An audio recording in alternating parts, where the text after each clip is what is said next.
Right, I think we can begin.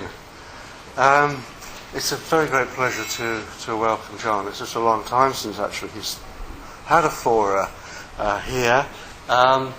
As you all know, he's one of the co-founders of the Philadelphia Association, and also in many respects one of the founders of the Society for Existential Analysis.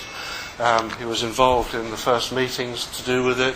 He was speaking at the first conference. He's spoken at a number of other conferences for the SEA over the years, but has not presented a fora for some time. I guess one of the reasons why he's been writing a book. And this book we're going to hear something about tonight. And I think because of the challenging nature of the work and John's real deep thought and involvement, particularly with the ideas of Wittgenstein and their application to the practice of psychotherapy, this book is going to be around for quite a considerable time, and the thoughts that he's going to start us thinking about and engaging with tonight, I think we'll be ruminating over for many years to come. So it's a very great pleasure to welcome back John Heaton.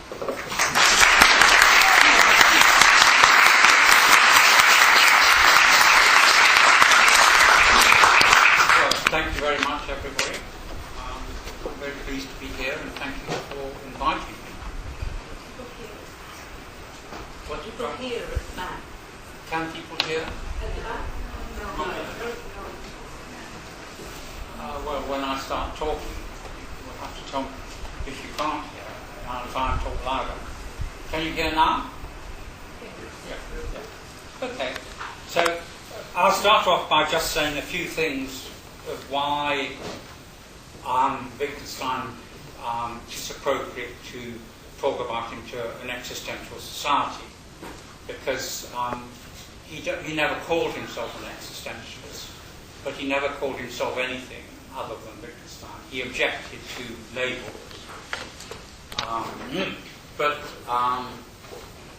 So first of all, there are many connections between Wittgenstein and existential thought. One is that he was very familiar with Kierkegaard. Kierkegaard apparently was one of his favourite readings when he was a teenager, and when he was in the army in the 1418 war, it's known that he often asked for volumes of Kierkegaard to be sent to him by his sister.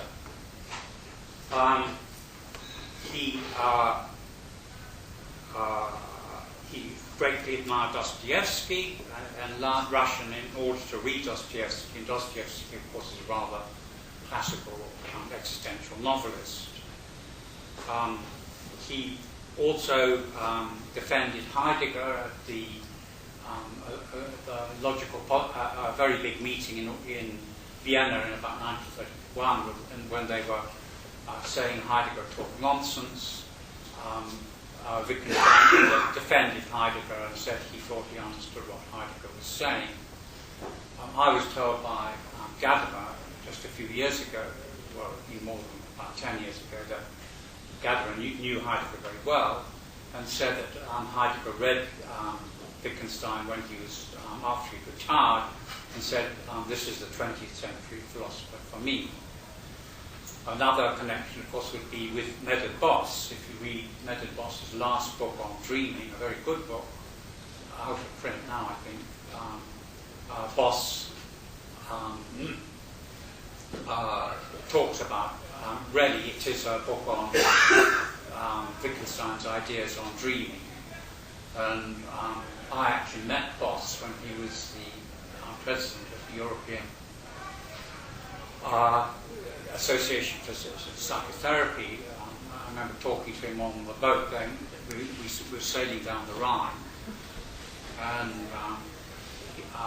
this is about 1970. He said, where did I come, where had I been educated in philosophy? And I said, Cambridge. He said, oh goodness, I hope you study, you bring in Wittgenstein to existential thought, because he's very important. So those are sort of the various connections with existential thought. But perhaps the most important one is that most existentialists, I mean, I don't want to go into defining existentialism because you can't. You've got to remember that Heidegger said that if Sartre is an existentialist, I am not. So that there's considerable variation as to what you see as existentialism, but certainly one of the main points about it is that the existentialists will always emphasise the connection between your practice and how you talk. They've always been critical of philosophers who talk from the top of their heads, but don't live up to how they talk. As we'll see, Wittgenstein most certainly did that. The other thing I want to say just a few words about is Wittgenstein's connection with psychoanalysis.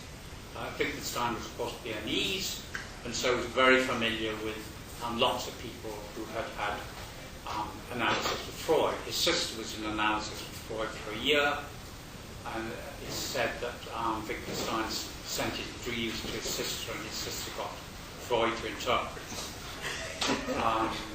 I don't know how true this is. Wittgenstein was certainly very familiar with the Freud's book on dreams and thought it was one of the most important books of the 20th century. He was also very familiar with Freud's book on jokes and on the psychopathology of everyday life, and probably on the 3 essays of sexuality.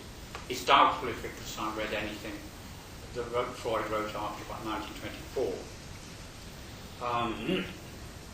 And Wittgenstein was always very interested in his own dreams. In his notebooks, he gives lots of accounts of his dreams, and he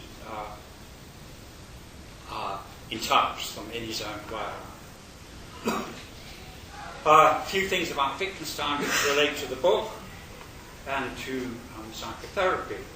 I mean, Wittgenstein was very suspicious of academic life for philosophy. He was very like the Socrates and the Greek skeptics and Stoics. For example, if you go in for exams, you'll be amused to hear that Wittgenstein has refused a degree at Cambridge. He wrote a thesis called Notes on Logic, and was told by the examiner that he must put in references, etc.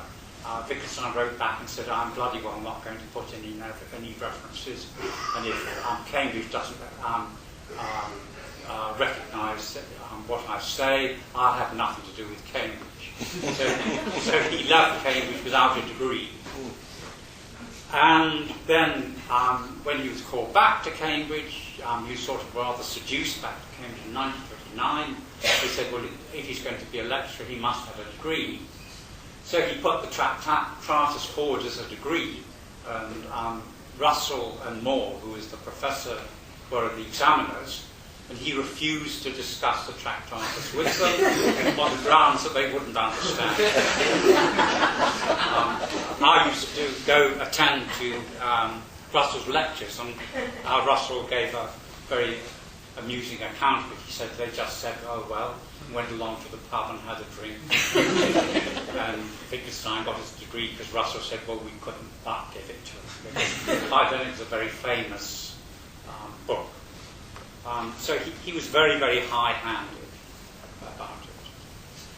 And he was very, in many ways, very unhappy about being a professor at Cambridge. And you've got to remember, he was very different from most academics. He had lots of jobs. He had been first of all, he was trained as an aeronautical engineer. Then he was a soldier for 5 years in the 1418 war. And then he was a schoolmaster. And then he was an architect.